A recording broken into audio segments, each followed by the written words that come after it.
তো রেডি হয়ে আসছি। তো চলো, রেডি হয়ে গেছি স্নান ফান করে কাজে যাবো বলে। ভালো লাগছে না, তার স্নানটা করে ফ্রেশ হয়ে গেছি। দরটা খুললাম, বাইরে যাব।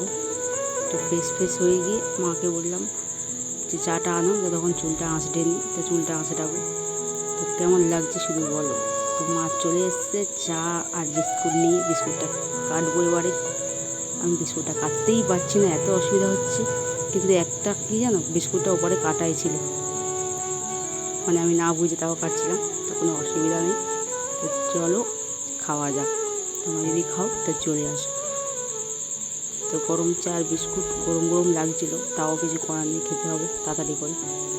তাড়াতাড়ি করতে গরম লেগেছে, তাও আমি কী করবো বুঝতে পারছি না। তা খাবে তো চলে আসো। আর একটা সবথেকে বড় খুশির খবর তোমরা ঠিক পেয়ে যাবে, ঠিক আছে? খুব খুব তাড়াতাড়ি।